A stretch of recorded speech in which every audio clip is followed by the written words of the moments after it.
काल एका ज्युनियर मित्राचा फोन आला होता आणि मला म्हटला, "मी आयुष्यात चुकीचा निर्णय घेतला आहे का? मला असं वाटायला लागलं." केलं सिव्हिल इंजिनिअरिंग, आलो आय-टीमध्ये. मला वाटलं इकडं खूप काही चांगलं आहे. पण आज जर यामुळे जी परिस्थिती निर्माण झाली आहे, ते बघून असं वाटतं की ते सिव्हिलच बरं होतं. सर तिकडं काही संधी मला मिळेल का? मी तिकडं आता परत आलो तर मला सुरुवात कुठून करावी लागेल? असे त्याच्या मनात असंख्य प्रश्न होते. मी म्हणलं, "अरे झालंय काय?" तो म्हणला, "काल माझ्या टीममधल्या 4 लोकांचा जॉब गेला आणि कंपनीमधल्या बऱ्याच जणांचा जॉब गेला आहे." आय-टीमध्ये आपण पाहतोय मागच्या 1.5-2 वर्षापासून ले ऑफ चालू आहेत आणि काही वर्ष आणि काही महिने म्हणा किंवा एखादं वर्ष म्हणा, ह्या अशाच गोष्टी चालू राहतील असा आय-टीमधल्या तज्ञ लोकांचा अंदाज आहे. हे घडतंय का? खरं आहे. आणि तो इतका घाबरलेला होता. तो मला म्हटला, "सर, या 8 ते 10 दिवसामध्ये मी फक्त 15 ते 20 अ, तास झोपलो असेल." म्हणलं, "खूप झालं तर." मी म्हटलं, "अरे, हे खूपच वाईट आहे." आणि मला म्हटलं, "माझे केस खूप गळत आहेत." म्हटलं, "सर, मला माझे केस खूप आवडतात आणि काय माहिती पण खूप गळत आहेत मला, त्याचं पण मला भीती वाटायला लागली." म्हणलं. म्हणलं, "ठीक आहे." मग आम्ही म्हटलं, "आपण थोडा ह्याच्यावर विचार करू, आपण चर्चा करू." मग मी त्याला विचारलं, की "तुझा मेन प्रॉब्लेम काय आहे?" म्हणलं. "तुझा आता सध्या जॉब हातात आहे का? का गेला आहे?" तो म्हणला, "नाही, आहे सध्या." म्हणलं, "ठीक आहे." म्हटलं, "एक पेन आणि पेपर घे," म्हटलं, "तुझ्याजवळ." म्हणलं, घेतला त्याने. "कागदावर लिही," म्हटलं, की "जॉब गेला तर." त्याने लिहिलं. मी म्हटलं, "सेव्हिंग्ज किती आहेत?" ते पण लिही.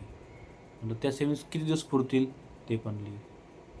असं जेव्हा त्या लिहित-लिहित गेला आणि की आम्ही काही डिस्कशन केलं, तेव्हा त्याला ते प्रॉब्लेम थोडा जो मोठा झाला होता एकदम डोक्यामध्ये, तो त्या कागदावर आला, तो थोडा कंट्रोलमध्ये आला आणि ते त्याला समजलं, की अरे माझ्याकडे 6 महिन्याचे सेव्हिंग्ज आहेत. मी 6 महिने धरू शकतो याच्यामध्ये. हे त्याला जाणवलं. दुसरा काय होता विषय,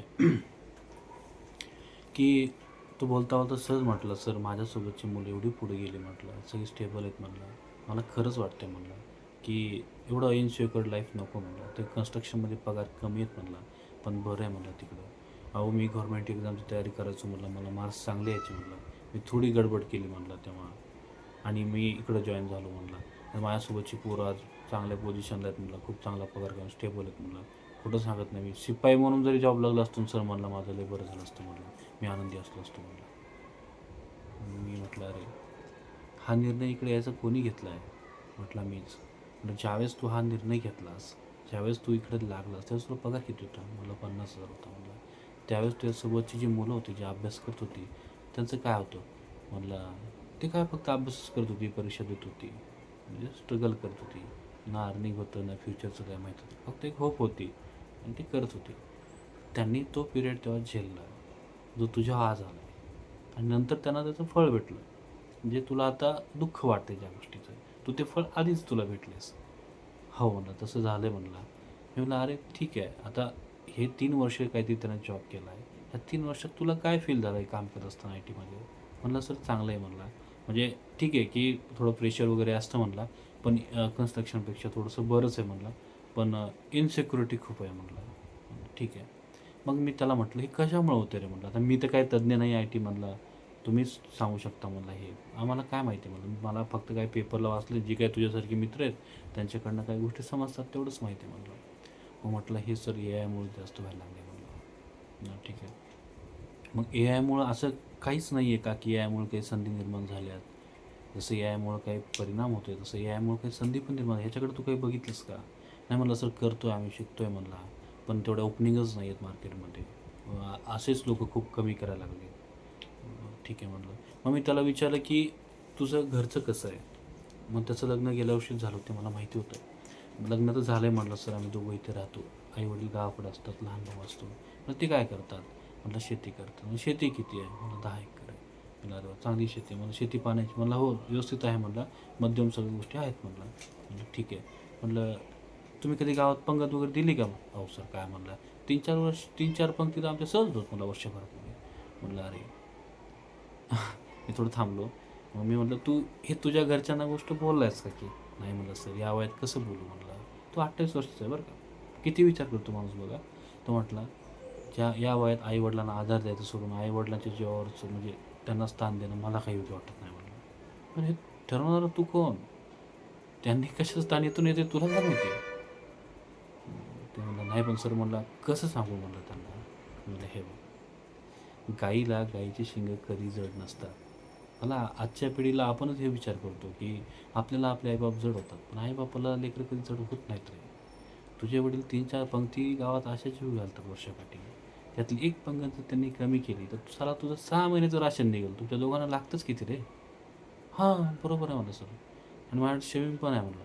मग एवढा काय विचार करतोय भाऊ तू म्हटलं? एवढं काय? नाही हो सर म्हणला, जॉब लवकर भेटतच नाहीत म्हणलं. ऑलरेडी माझ्यासोबतचे लोक एवढ्या पुढे गेलेत म्हणला. मी खूप मागे राहिलो सर म्हणला आणि एवढं अनसिक्युअर्ड नाही बरोबर वाटत आहे म्हणला. मी म्हणलं हे बघ, काय होतंय, तू अतिविचार सध्या करतोय आणि जॉब भेटणार नाही कशावरनं म्हणलं. एक चांगलं केलं की त्याने ऑलरेडी रिझ्यूम बनवून ते इंटरव्ह्यू पण द्यायला चालू केली होती. त्यामुळे त्याच्या मनात आणखी तो विचार येतो, कारण तो मुलं खूप हुशार आहे, निर्व्यसनी आहे आणि स्टेबल माइंडेड मुलं. मी त्याला जेवढं ओळखतो त्यानुसार. पण त्याला तिथं कुठंतरी सिलेक्शन होत नव्हतं, त्यामुळे तो विचार करतो. मी म्हणलं हे बघ, हे तुझं एकट्यासोबत घडतंय का? आणि तू म्हणतो की मी कन्स्ट्रक्शनमध्ये करिअर स्विच करायचा तू निर्णय घेतो, म्हणजे तू परत पुन्हा शून्यापासून सुरुवात करणार. तू एक गोष्ट लक्षात ठेव. मग त्याला मी एक किस्सा सांगितला माझ्यासोबतचा घडलेला, की कन्स्ट्रक्शनमध्ये असताना एक 5-6 वर्षापूर्वीची गोष्ट आहे. मी जेव्हा माझा बिझनेस चालू होता त्यावेळेस माझ्याकडे एक माणूस काम करायचा, कार्पेंटर ठेकेदार होता. 20-25 लोकांची त्याच्याकडं माणूस असायचे. अतिशय बोलका, चांगला आणि प्रेमळ आणि मला खूप जीव लावणारा माणूस होता. तर कामामध्ये पण एकदम माहीर. कन्व्हेन्शनल पद्धतीची कामं तू करायचा RCC. कन्व्हेन्शनल म्हणजे कसे, जिथं कॉलम, स्लॅब होतं, नंतर वीट बांधकाम होतं, प्लास्टर होतं आणि नंतर घर तयार होतं असं. तर आत्ता काय झालं आहे, मायवन टेक्नॉलॉजी नवीन आली काही वर्षापूर्वी आपल्या पुण्यामध्ये, मुंबईमध्ये. तर त्या मायवनमध्ये काय होतं की ज्या भिंती असतात, कॉलम आणि भिंती या सोबतच उभ्या राहतात. म्हणजे कॉलम, भिंत, स्लॅब हे एकत्र कास्टिंग केलं जातं आणि एकत्रच तयार होतं. त्यांनी थोडा स्पीड वाढला, त्याने वीट बांधकामाचं कामच स्किप झालं आणि असं. त्यामुळे थोडेसे काही फायदे पण झाले त्या गोष्टीमुळं. आणि काय, जागेच्या किमती एवढ्या वाढल्यात आणि लोकांची डिमांड आहे. त्यामुळं ह्या गोष्टी कराव्याच लागत आहेत डेव्हलपर्स लोकांना, बिल्डर लोकांना. त्या गोष्टीमुळे हे लागणारच होतं. मग त्या टाईमला आमच्या कंपनीनं त्यांना विचारलं, दोघं जण होतो. त्यांना विचारलं की तुम्ही हे मायवानचं काम करणार का? हा गडी म्हटला की नाही भाऊ, मैं साहब मैं नहीं कर पाऊँगा, इतना बहुत ऊपर हाइट का काम रहता है वो, मेरे लोग इतना नहीं कर पाएंगे म्हणला. मैं अपना नीचे का वो बाकी कन्वेंशनल काम कर लूँगा. आणि जो दुसरा होता तो थोडासा, त्याचं माइंड जरासा अपग्रेडेड होता. तो म्हणला देखो साहब मैं करूँगा, आपको ट्रेनिंग देना पड़ेगा. दूसरी चीज़, आपको थोड़ा पैसा बढ़ा के देना पड़ेगा म्हणला. हाँ, और टाईम थोडा देना पडेगा. कंपनीची पण गरज होती, कंपनीकडे कुठं माणसं होती. कंपनी म्हणजे ठीक आहे, आम्ही तुला हेल्प करू सगळी. आणि त्यानं सुरुवात केली. सुरुवातीच्या काळात त्याला थोडासा हार्ड गेला, लोक जमवायला, हे करायला ते करायला. आणि पण त्यानं ते स्वीकारलं. आणि आजची कंडिशन तुम्हाला सांगतो, या 5-6 वर्षातली, ज्याने तो मायवन टेक्नॉलॉजीकडे गेला होता ना, तो आज करोडोमध्ये टर्नओव्हर करतोय फक्त लेबर बेसिसवर. आणि जो आमचा जुना होता ना, तो पण चांगलं काम करतोय, समाधानी आहे. पण तो त्याच कामामध्ये अडकला आहे. तो आज खूप कमी, लिमिटेड स्कोप आहे त्याला कामाचा. हे जसं आमच्या क्षेत्रात झालं आहे, तसं IT मध्ये, तसं दुसऱ्या पण क्षेत्रात आहे आणि कुठल्या क्षेत्रात नाही. नवीन नवीन गोष्टी येतच जातात. जग एवढं फास्ट झालं आहे, ते होणारच आहे. तेव्हा मी काय IT मधला टेक्निकल तज्ज्ञ नाही आहे. मी त्यातलं गायडन्स देऊ शकणार नाही आहे. फक्त मी काहीतरी वाचलं होतं टाइम्स ऑफ इंडियाला, काही Googleला सर्च केलं होतं, की त्यांचं असं म्हणणं आहे की AI मुळे काम खूप इझी झालं आहे आणि जे रिपिटेटेड वर्क होतं काय, त्या गोष्टी थोड्याशा कमी झाल्या. ऑटोमेशन वाढलं आहे त्याच्यामुळं. त्यामुळे जे काही रोल्स होते त्यांचे, त्या रोल्सची गरज त्यांना भासत नाही कंपन्यांना. म्हणून कंपन्या कॉस्ट कटिंग करत आहेत. काही कंपन्या रिस्ट्रक्चर करत आहेत, त्यांची कॉस्टिंग वाढलं आहे, इन्कम कमी झालं आहे त्या हिशोबानं. त्यामुळं मग काय होते, त्यांनी म्हणजे भरती होती, म्हणजे लोकं घेण्याची ते त्यांनी रिक्रुटिंग कमी केलं आहे, स्लो केलं आहे म्हणजे. त्यामुळं पण जागा नाही. म्हणजे फक्त हे आहे का नाही, हे पण काही मुख्य कारण आहे, असं त्या न्यूजपेपरच्या हिशोबानं मी तुम्हाला सांगतो आहे. माझं असं तुम्हाला म्हणणं आहे की तुम्ही तुमच्या क्षेत्रातल्या जे हुशार लोकं आहेत, जे अनुभवी लोकं आहेत, वेगवेगळ्या लोकांशी चर्चा करा, मित्र कंपनीमध्ये चर्चा करा की ह्याला फेस कसं. अरे हे IT वाले खरंच हुशार लोकं आहेत. हे शेवटी हे इनोव्हेटिव्ह येतं आहे कुठून? ह्यांच्या डोक्यातूनच येतं ना. आणि हे सगळं कोणासाठी आहे? माणसांसाठी. कोणी तयार केलं आहे? माणसांनीच तयार केलं ना. काय AI असेल काय आणि काय असेल काय, हे कोणी तयार केलं आहे? मग आपल्या डोक्याच्या पुढं काहीच गोष्टी नाही आहेत. आपण एवढं स्वतःला कमी समजू नये. फक्त ह्याच्यात चर्चा करून काय योग्य आहे, काय करता येईल, तो मार्ग काढा. आणि जरी हातातला जॉब गेला, एकदम स्वतःला असं हे करू नका. कितीही मोठं तुमच्या कर्ज असू द्या, रिस्पॉन्सिबिलिटी असू द्या, प्रत्येक गोष्टीतनं मार्ग निघतोच. एक गोष्ट कायम लक्षात असू द्या. मी IT वाल्यांसाठी तरी सांगतो, हो तुम्ही लोकं हुशार आहे. खरं सांगतो, तुमच्या एवढे पगार बाकी कुठंच नाही आहे.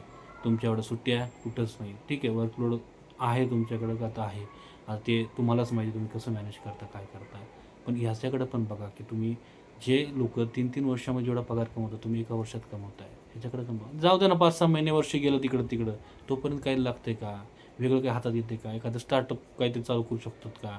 किंवा आणखी काय पर्याय आहेत का तुम्हाला? असा विचार करून बघा, पुढे जा. कोणासोबत कंपेअर करू नका. एकटेच राहू नका. चर्चा करा कुटुंबासोबत, मित्र कंपन्यांसोबत आणि काय मार्ग काढता येतो तो काढा आणि पुढे जावा. एक गोष्ट लक्षात ठेवा, ज्या रस्त्यानं आपण गेलो ना, त्याच रस्त्यानं परत जायला भीती कधीच वाटत नाही. नवीन रस्त्यानं जायलाच भीती वाटते थोडीशी आणि नवीन रस्त्यानं जाणं हेच म्हणजे रिस्क घेणं हेच प्रोग्रेसचं पहिलं पाऊल आहे. त्यामुळं त्याच्याकडं पॉझिटिव्हली बघा आणि मस्त राहा.